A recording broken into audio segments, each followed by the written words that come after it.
उशिरा शेताच्या राखणीसाठी जागे नाहीत।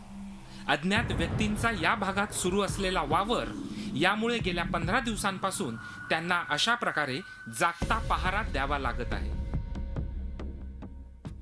मी इथं बायको, मी आणि भाऊ तिथं तिघं आम्ही हॉलमध्ये लसूण सोलत बसलो होतो आणि समोर कुत्रा बांधला होता पोर्चमध्ये।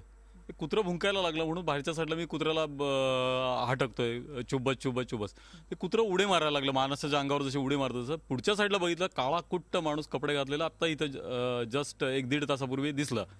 तर मी तसंच उठलो, ही सीख घेतली, बॅटरी घेतली आणि पळत सुटलो आणि पाठच्या साईडला मुलांना वगैरे हाक दिली, पुढच्या साईडनं मला हे कव्हर करा, बॅटऱ्या मारा म्हणून।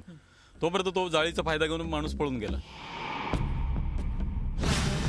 तर आता लांजा शहरातल्यांनीही रात्रीच्या गस्तीला सुरुवात केली आहे, कारण इथेही असाच प्रकार घडला आहे। घरावर दगडफेक, दरवाजे ठोकणे हा प्रकार चालू झाला आहे। त्याच्यानंतर कोणी दिसत नाही, कुकारे मारणे, काही लोकांना, अज्ञात लोकांना धावताना माणूस दिसला, तो वैयक्तिक गावातली ग्रामस्थ सगळे धावत निघाले त्याच्या पाटनं। एकाला सोडून 4 लोकांना दुसऱ्या जाताना दुसऱ्याला पण दिसलेला आहे। अज्ञात तो व्यक्ती समजला नाही कोण आहे अजून। पोलीस काय म्हणतात, अफवा आहे म्हणून, बाकी काय नाही त्यांचं म्हणणं। आणि किती दिवसापासून तुम्ही लागताय? आता आम्ही 5-6 दिवस आहे। आधी कुवे, नंतर लांजा आणि आता पन्हाळे गावातही असेच प्रकार घडू लागलेत।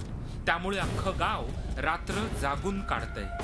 आमच्या गावातला एक व्यक्ती निवले म्हणून, तो लांजावरून आला, त्यावेळी ग्रामपंचायतीच्या गाडीवरून उडी मारून त्या आमच्या संताराम निवले ह्याला पकडण्याचा प्रयत्न केला आणि त्यावेळी आरडाओरड झाल्याच्या नंतर आम्ही त्याच्या शोधाशोध केले, तो का आम्हाला मिळालेला नाही।